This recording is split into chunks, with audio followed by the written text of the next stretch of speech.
우리는 시편 88편 말씀을 묵상하며 함께 은혜를 나눕니다.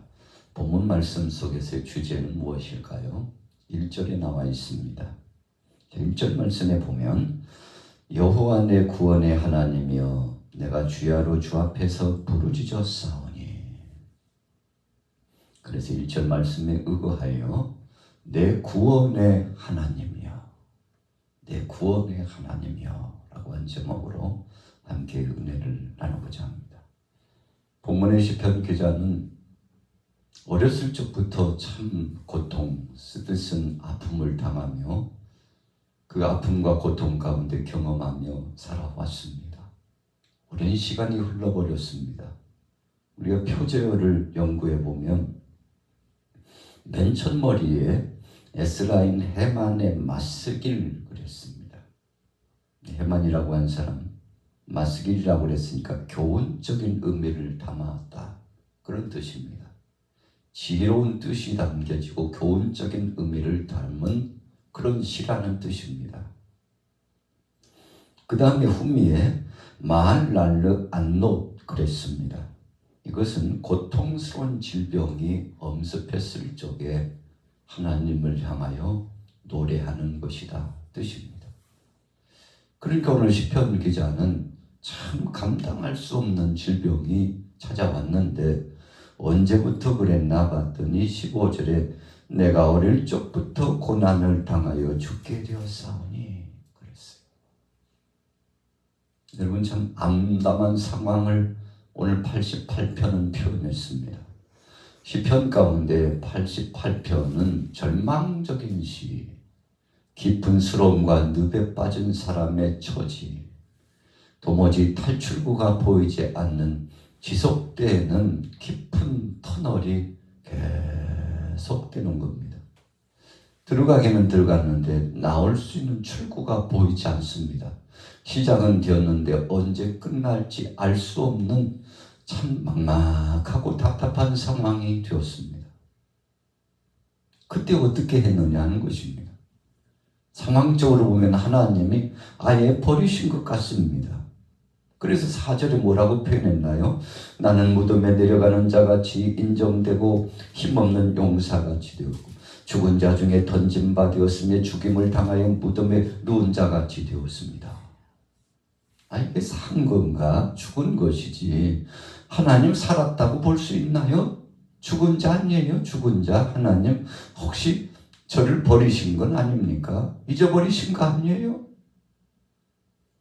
기억이나 되십니까? 나 같은 인생 하나님이 아예 버리셔서 어렸을 적부터 지금까지 쓰디쓴 순잔의 고난과 질병의 고통과 탄식과 한숨이 떠나지 않게 하신 이유가 도대체 무엇인지 알 수 없네요. 하나님 살아계시는지 아니면 하나님은 아니 계시는지, 나와 함께 하시는지 나를 떠나버렸었는지 도저히 알 수 없으니 하나님 좀 내 마음에 하나님께 따져 묻고 싶습니다.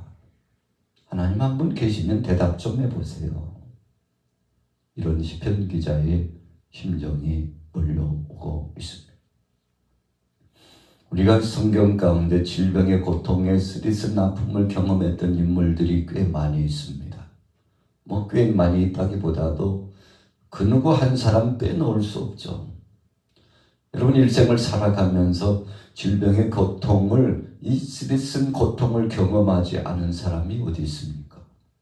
건강할 때는 건강한 대로 산다고 하지만 질병의 고통이 엄습해 오면 하루하루 살기가 참 막막하고 힘들 때가 많지 않습니까? 이 신약에 넘어와 보면 바울이 언제부턴가 눈이 침침하고 좋지 않아요. 그래서 역사적인 사료에 의하면 바울은 2가지 질병이 있었는데 첫째는 안질이었다 그랬어요. 눈이 잘 보이지 않아요. 그 역사적인 관점에서 확실한 이유는 편지 쓸 때도 스스로 편지 쓴 예가 거의 없습니다. 옆에 동역자가 와서 대신 대피를 해 주었습니다. 눈이 좋지 않으니까 글쓰기도 참 힘들었다는 것입니다. 그뿐입니까? 어떤 때는 갑자기 몸이 쓰러져 넘어져요. 사람들이 다 이 바울을 주목해 봅니다. 아니, 저 양반이 예수 이름으로 병자를 치유하고 예수 이름으로 강력한 능력의 말씀을 전했던 하나님 앞에 쓰임받는 종이 맞나? 왜 이렇게 저렇게 빈약하고 약해가지고 참 저래가지고 어떻게 앞으로 목회를 할 수 있나? 사명을 감당할 수 있나? 정말 하나님이 쓰시는 종 맞는가? 이렇게 생각할 만큼 바울에게는 가시가 있었다고 했습니다. 여러분, 그래서 바울은 너무 괴로웠습니다. 고통스러웠습니다.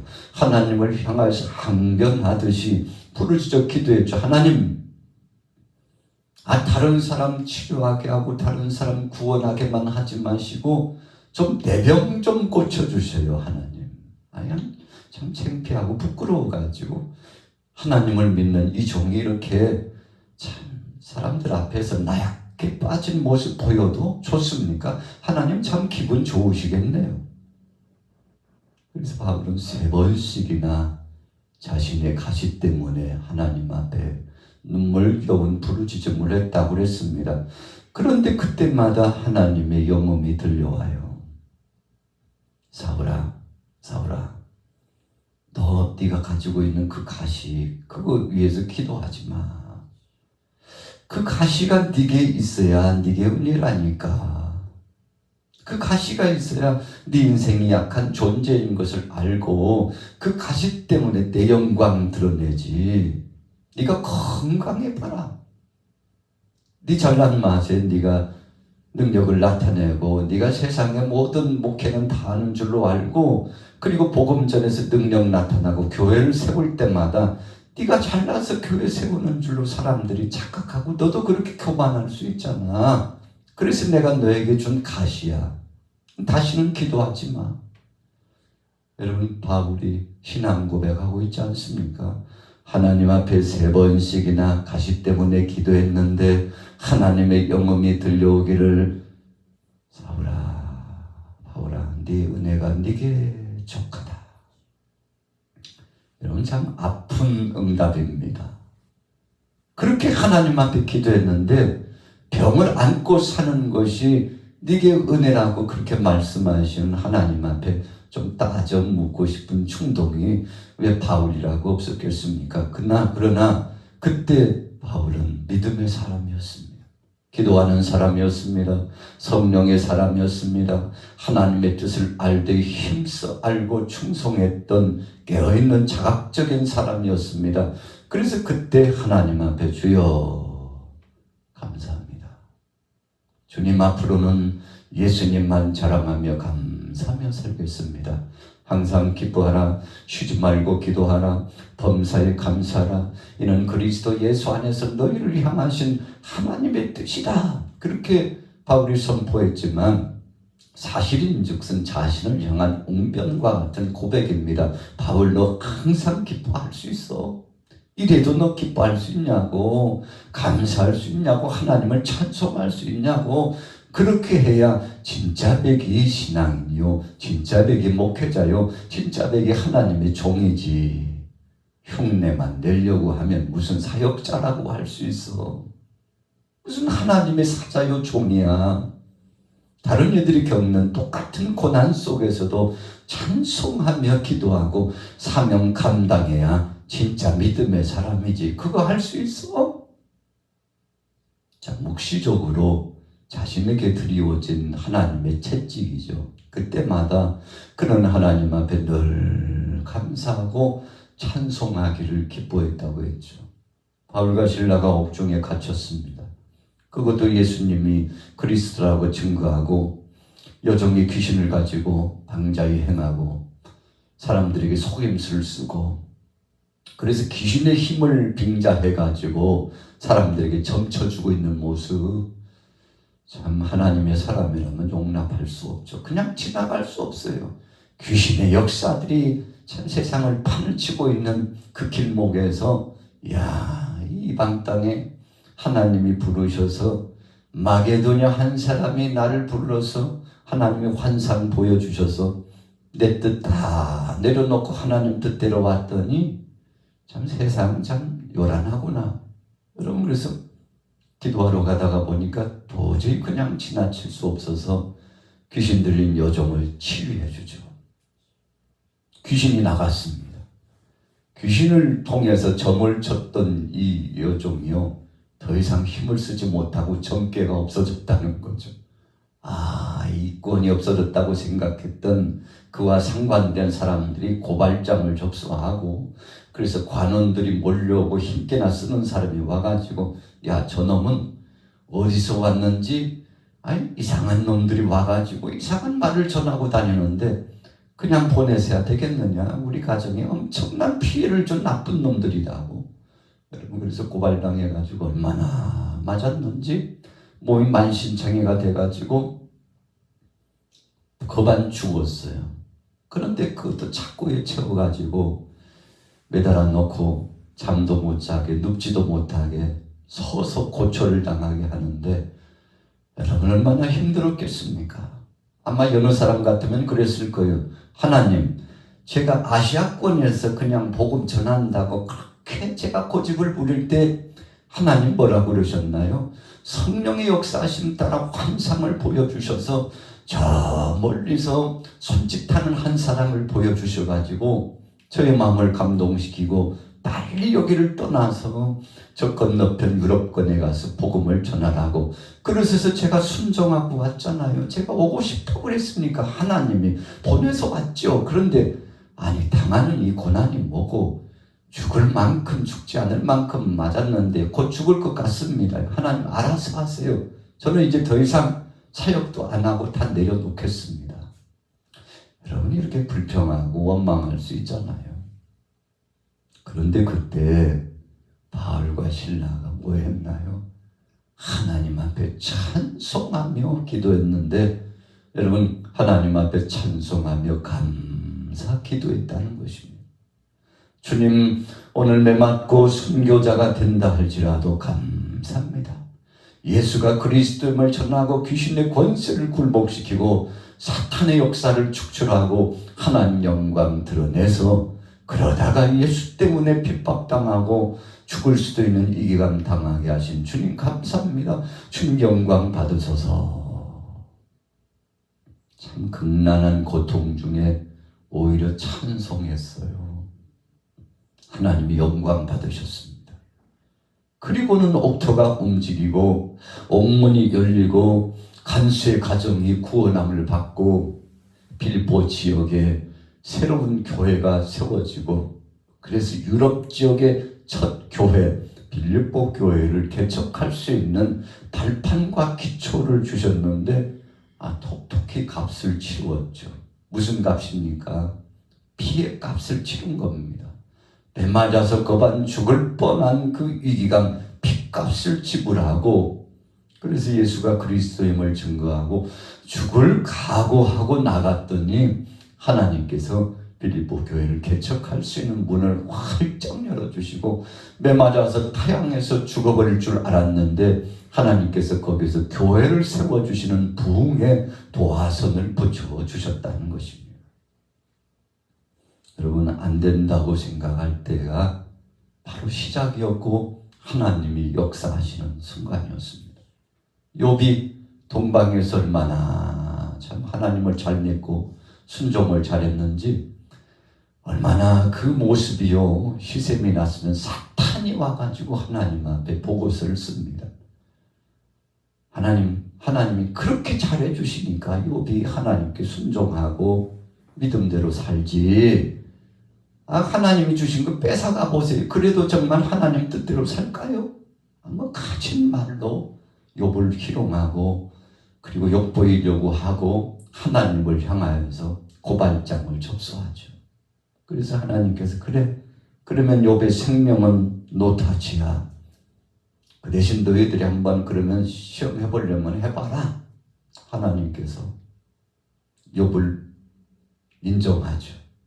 그리고 욥이 어떤 사람인가를 자랑하셨지 않습니까? 하루아침에 욥이 가진 모든 소유가 그의 곁을 떠났습니다. 종들도, 양떼, 소떼도, 그리고는 함께하고 있는 자녀들도, 심지어는 주위에 있는 친구들조차도 자기를 떠나고 가까이 있었던 아내마저도 당신 이렇게 몸이 악창이 나가지고 기왓장으로 긁고 고통스럽게 살 바에야 아이고 하나님 욕하고 죽는 것이 낫지 않겠소. 하나님이 살아계시다면 어찌 당신에게 아이고 주위의 것은 걷어갔다 할지라도 당신 몸이 이렇게 욕창이 나가지고 피고름이 상접하고 그것도 기왓장으로 몸을 턱턱 긋게 하는 아이 그런 하나님이 어디 있어. 아이고 내가 봐도 하나님 안 계시는 것 같아. 그래서 자신과 함께 있던 아내마저도 욕을 희롱하고 참 다 떠났죠. 그런데 그때도 욥은 하나님을 떠나지 않고 믿음을 지키고 하나님이 내게 축복을 주셨다면 그거 하나님이 거둬가실 수 있지. 또 하나님이 내게 저주를 주셨다면 그것도 내가 받아야지. 좋은 것만 받고 나쁜 것은 버려. 하나님이 우리 인생에게 정말 좋은 것을 주시기 위해서 하시지 나쁜 것 주시기 위해서 한 적 한 번도 없다고. 그래서 모든 것을 주시는 그 하나님을 찬양하고 입술로 범죄하지 않았잖아요. 여러분 오늘 시편 기자가 88편을 읽어보면 어찌 보면 하나님을 원망하고 그 인생 끝나는 것처럼 절망의 늪에 빠진 것처럼 보여져요. 그러나 1절이 분명히 그의 신앙을 고백하고 있어요. 다시 한번 읽어볼까요? 88편 1절 시작. 여호와 내 구원의 하나님이여 부르짖어 사오니. 여러분 내 구원의 하나님이야. 이미 마음으로는 확증이 있었습니다. 하나님이 나를 구원하시고 심지어는 3절 후미에 보니까 나의 생명은 수월에 가까웠다고.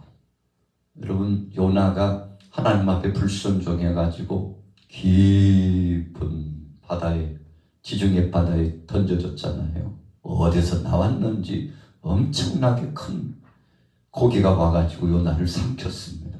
그때 요나가 물고기 뱃속에서 기도하면서 주여 제가 수월로 꺼져 내려가는 자와 같이 됐습니다. 주여 막막하고 이제는 죽은 것 같습니다 하고 물고기 뱃속에서 철저하게 그가 회개하게 되지 않았습니까? 죽을 지경이요. 이제는 죽었습니다. 그런데 하나님께서 요나를 물고기 뱃속에서 토해내치도록 역사하여 주셨죠. 오늘 시편 기자도 6절 보세요. 주께서 나를 깊은 웅덩이와 어둡고 음침한 곳에 두셨사오며. 신앙의 인물 다윗도요 적지 않게 몸에 질병이 찾아와서 힘든 때가 있었습니다. 히스기야 왕은 죽을 병에 들려가지고 이제 곧 죽는다고 했지 않습니까? 그럼에도 불구하고 하나님 앞에 절규하여 부르짖습니다. 다윗도 부르짖습니다. 여러분 그렇게 충성했는데 충성한 대가가 사울왕에게 쫓겨가지고 긴 시간 동안 도망자가 되었는데 사울왕을 죽일 수 있는 기회가 2번씩이나 있었는데도 그는 함부로 주의 종을 악대하지 않았습니다. 하나님이 기름 부으신 종은 하나님이 하시는 거지 나 같은 것이 감히 어떻게 터치할 수 있겠냐고 그렇게 신앙 고백하면서 하나님 앞에 맡기고 때를 기다렸죠. 여러분 그랬더니 하나님께서 다윗에게 왕으로 등극할 수 있는 기회를 주셨잖아요. 요나도 물고기 뱃속에서 나와서 다시스로 가다가 니느웨로 돌이키는 회복이 나타났죠. 여러분 오늘 본문에 시편 기자가 누구였는가는 확실히 말씀하지 않고 있습니다. 그러나 중요한 것은 절망적인 상황, 이제는 다 끝났다고 생각한 그때에 하나님의 영음이 들려왔고 그에게 확증이 있었으며 회복이 나타난 거죠. 자, 18절 결론입니다. 같이 읽습니다. 시작. 주는 내게서 사랑하는 자와 친구를 멀리 떠나게 하시며 내가 아는 자를 흑암에 두셨나이다. 참 마지막 끝은요. 대부분 시편의 말씀은 회복과 영광과 그리고 축복과 그리고 뜻의 성취가 나타납니다. 그런데 마지막 10기도 하나님 왜 그렇게 사랑하는 사람들 다 데리고 갔습니까? 왜 혼자 남겠습니까? 너무 외롭고 힘들어요. 하나님 나를 도와주옵소서. 여러분, 그러나 사실은 19절과 20절과 같은 문맥이 빠졌다고 보면 됩니다. 뭐라고 쓸 수 있었을까요? 아마도 제가 시인이라면 1절의 말씀을 반복해서 19절, 20절로 완성했을 거라고 생각합니다. 그렇다면 한번 붙여볼까요? 어떻게 될까요? 내가 아는 자를 흑암에 두셨나이다. 여호와 내 구원의 하나님이여, 내가 주야로 주 앞에서 부르짖습니다. 내게 응답하시며 함께 하신 하나님, 찬송과 경배를 받아 주옵소서. 여러분, 아마도 이렇게 마치지 않았을까요? 여러분, 오늘 시편 기자는 마음속에 그 하나님을 확증하고 있으면서도 자신이 너무 힘들고 아프니까 울먹울먹 하다가 눈물을 흘리고 통곡하다가 자기도 모르는 사이에 잠든 것과 같은 그런 깊은 신음의 문제가 나타나 있습니다. 그럼에도 불구하고 오늘 본문의 말씀은 고통 중에 이 기도를 하나님이 응답하셨음을 말씀하고 있습니다. 오늘 하루 동안 여러분들의 모든 범사 가운데 위로가 있으시고 평강이 있으시고 회복이 있으시고 하나님이 도와주신 능력을 경험하게 되시기를 예수님의 이름으로 축원합니다.